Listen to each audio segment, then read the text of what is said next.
Langit senja perlahan berubah jingga, memeluk hangat rumah besar Datok Malik di ujung kampung Melayu yang asri. Awan yang menggantung di atasnya seperti menyimpan cerita yang tak terucap. Di dalam rumah megah itu, seorang gadis bernama Siti Nuraini, atau yang akrab disapa Nia, sedang menyapu lantai marmer yang dingin.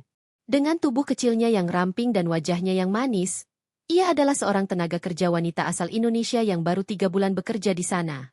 Nia berasal dari kampung kecil di Jawa Timur, tempat suara riuh sawah dan bau tanah basah menjadi teman masa kecilnya. Keputusan untuk bekerja di luar negeri bukanlah hal yang mudah. Tekanan ekonomi keluarga dan harapan menjadi tulang punggung memaksanya meninggalkan rumah. Kini, ia berada di rumah seorang datok ternama, berjuang memahami aksen Melayu yang terkadang membuatnya tersenyum sendiri. Nia, sudah siap makan malamnya? Suara lembut tapi berwibawa itu membuyarkan lamunannya. Datok Malik, seorang pria paruh baya dengan wajah teduh, berdiri di ambang pintu dapur. Ia mengenakan baju Melayu berwarna biru tua, tampak gagah meski usianya sudah menginjak 50. Ada sesuatu dalam tatapan mata Datok yang sulit dijelaskan, seolah mampu menembus hati siapapun yang menatapnya. Nia segera membungkukkan badan, menyembunyikan rona merah di pipinya. Sudah, Datok. Tinggal saya hidangkan. Bagus. Saya tunggu di ruang makan, jawab Datok dengan senyum tipis, sebelum melangkah pergi. Setelah memastikan semua lauk tersaji rapi, Nia berdiri di sudut ruangan, menunggu Datok memulai makan malamnya. Ia selalu kagum dengan cara Datok berbicara, perlahan tapi tegas. Tidak ada nada kasar seperti cerita-cerita seram tentang majikan yang pernah ia dengar. Datok Malik berbeda. Meski sering terlihat serius, ia selalu memperlakukan semua pekerjanya dengan hormat. Nia, duduklah, ucap Datok tiba-tiba, mematahkan keheningan. Oh, tidak, Datok. Saya hanya pelayan, jawab Nia, sedikit tergagap. Datok menggeleng. Di rumah ini, semua orang adalah manusia. Duduklah, makan bersama saya. Perintah itu bukanlah sesuatu yang bisa ditolak. Dengan ragu, Nia menarik kursi di ujung meja. Ia makan perlahan, berusaha menghindari tatapan Datok yang sesekali mengarah padanya. Namun, hati kecilnya tak bisa mengelak dari debar yang muncul setiap kali mereka berinteraksi. Ada rasa kagum yang tumbuh tanpa ia sadari. Kenangan masa lalu. Di malam yang hening, setelah semua tugas rumah selesai, Nia duduk di beranda samping rumah. Ia sering meluangkan waktu di sana, menikmati angin malam sambil menenangkan pikiran. Namun kali ini berbeda. Saat ia sedang melamun, suara langkah kaki terdengar mendekat. Nia, apa yang kamu pikirkan? Datok muncul dengan senyum hangat, membawa secangkir teh di tangannya. Ah, tidak, Datok. Saya hanya rindu rumah, jawabnya lirih. Datok duduk di kursi sebelahnya, menatap langit yang dipenuhi bintang. Kadang, hidup memang membawa kita jauh dari tempat asal. Tapi, rindu itu tanda bahwa kamu punya sesuatu yang berharga di sana. Kata-kata itu menyejukkan hati Nia. Ia menoleh pelan, melihat Datok yang tampak tenggelam dalam pikirannya sendiri. Ada garis-garis kelelahan di wajahnya. Namun ada juga keteduhan yang membuat Nia merasa nyaman. Apakah Datok juga pernah merasa rindu? Tanya Nia, memberanikan diri. Datok menghela napas panjang. Banyak. Hidup saya penuh dengan tanggung jawab. Kadang, saya rindu pada masa muda saya, saat semuanya terasa lebih sederhana. Tapi waktu tak bisa diputar kembali. Kita hanya bisa berjalan ke depan. Mendengar itu, Nia merasa ada kedekatan yang terjalin. Di balik wibawa Datok, ada seorang pria yang juga memiliki kerinduan dan kesepian. Suasana berubah menjadi lebih intim, meski keduanya hanya berbicara seadanya. Bunga yang mulai mekar. Hari-hari berikutnya berjalan seperti biasa. Namun ada yang berubah dalam interaksi mereka. Datok kini sering mencari alasan untuk berbicara dengan Nia.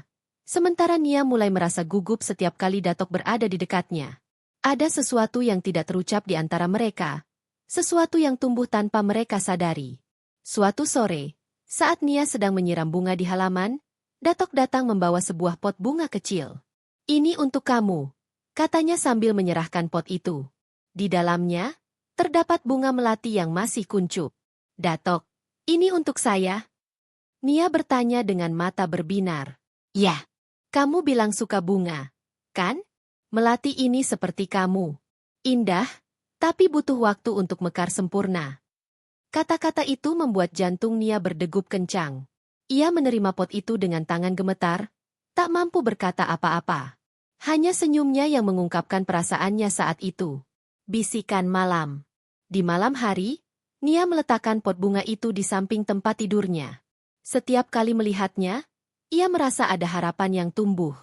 Namun, di balik rasa bahagia itu, ia juga dihantui oleh kekhawatiran. Apa yang ia rasakan ini tidak seharusnya ada. Ia hanyalah seorang pekerja biasa, sementara Datok adalah majikannya. Dunia mereka terlalu jauh. Namun, perasaan itu sulit dilawan. Setiap kali melihat Datok, hatinya berbisik bahwa ada sesuatu yang istimewa di antara mereka. Meskipun hanya sebatas tatapan atau senyuman, Nia merasa bahwa ia bukanlah sekadar pelayan di mata Datok. Ada penghormatan, bahkan mungkin perhatian, yang lebih dari sekadar hubungan majikan dan pekerja. Langkah kecil ini menjadi awal dari perjalanan yang penuh lika-liku. Di tengah tugasnya sebagai pelayan, Nia mulai menyadari bahwa ia bukan hanya menemukan tempat bekerja, tetapi juga sebuah cerita yang perlahan membuka hatinya. Apakah ini hanya kekaguman semata? Ataukah ada cinta yang mulai tumbuh? Nia sendiri belum tahu jawabannya. Hari-hari berlalu, dan hubungan antara Nia dan Datok Malik semakin terasa berbeda. Bagi Nia, setiap interaksi kecil dengan Datok menyisakan jejak perasaan yang sulit ia abaikan. Namun, ia selalu mencoba menjaga profesionalisme.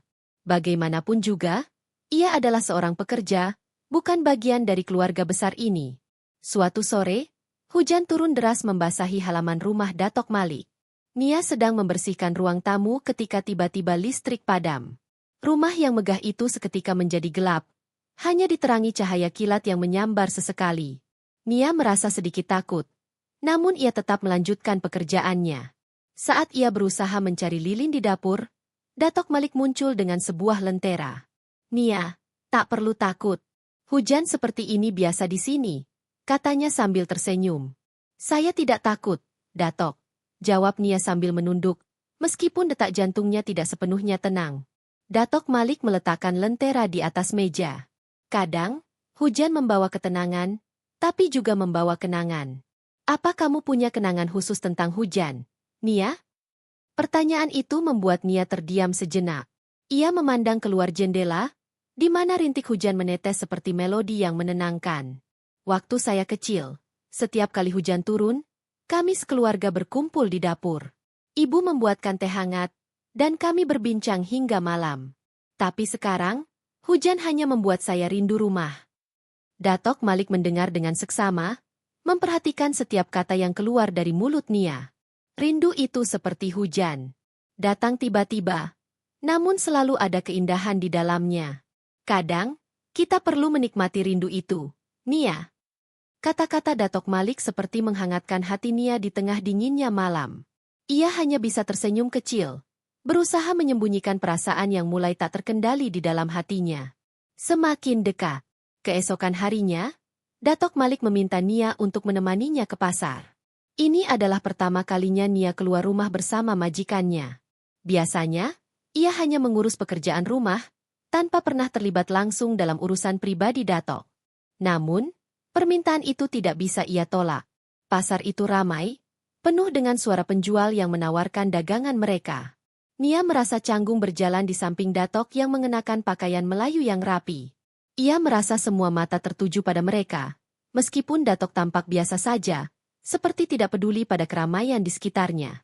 Nia, kamu suka buah apa? Tanya Datok saat mereka melewati lapak buah-buahan. Mangga, Datok, jawab Nia singkat. Datok Malik membeli beberapa mangga, lalu menyerahkannya pada Nia. Ini untuk kamu. Oh, tidak perlu, Datok. Saya tidak bisa menerima ini, kata Nia, merasa tidak enak. Anggap saja ini hadiah kecil. Kamu sudah bekerja keras, jawab Datok dengan senyum hangat. Perjalanan ke pasar itu menjadi momen istimewa bagi Nia. Bukan hanya karena hadiah kecil yang ia terima, tetapi juga karena perhatian yang Datok tunjukkan padanya. Ia mulai merasa bahwa ada sesuatu yang berbeda dalam cara Datok memperlakukannya. Namun, perasaan itu ia simpan rapat-rapat, takut jika ia salah menafsirkan semuanya. Rahasia yang terbuka. Malam itu, setelah semua pekerjaan selesai, Nia menemukan dirinya duduk di beranda rumah, seperti biasa. Namun kali ini, Datok Malik ikut bergabung. Ia membawa secangkir teh dan duduk di kursi sebelah Nia. Nia, ada sesuatu yang ingin saya ceritakan, kata Datok tiba-tiba. Nia menoleh, sedikit terkejut dengan nada suara Datok yang serius. Apa itu, Datok? Hidup saya mungkin terlihat sempurna dari luar, tapi sebenarnya tidak begitu, katanya, sambil memandang jauh ke depan. Setelah istri saya meninggal 5 tahun lalu, saya merasa ada kekosongan yang tidak bisa saya isi. Anak-anak saya sudah besar dan punya kehidupan mereka sendiri. Saya sering merasa kesepian di rumah sebesar ini. Nia mendengar dengan seksama, merasa ada beban yang dipikul oleh Datok yang selama ini ia kira selalu bahagia. Saya tidak tahu apa yang harus saya katakan, Datok. Kehilangan orang yang kita cintai pasti sangat berat. Datok mengangguk. Ya, sangat berat. Tapi, beberapa bulan terakhir ini, saya merasa ada yang berubah. Kehadiran kamu di rumah ini membuat semuanya terasa lebih hidup. Kamu membawa keceriaan yang sudah lama hilang dari rumah ini. Kata-kata itu membuat Nia terdiam. Ia tidak tahu bagaimana harus merespons. Hatinya berdebar kencang, tetapi ia juga merasa bingung. Apakah yang Datok rasakan ini adalah sekadar rasa syukur atas pekerjaannya, atau ada sesuatu yang lebih dalam? Saya hanya melakukan pekerjaan saya, Datok. Jawab Nia akhirnya, mencoba merendahkan dirinya. Datok tersenyum. Mungkin kamu merasa begitu. Tapi bagi saya, kehadiran kamu lebih dari itu. Malam itu, mereka berbicara hingga larut. Meskipun tidak ada pernyataan langsung, Nia mulai merasa bahwa perasaan yang ia coba abaikan selama ini mungkin bukanlah ilusi semata. Ada sesuatu yang tumbuh di antara mereka, meskipun sulit untuk dijelaskan. Batas yang mulai kabur. Hari berikutnya, Nia merasa ada perubahan dalam dirinya. Ia menjadi lebih sadar akan kehadiran Datok Malik.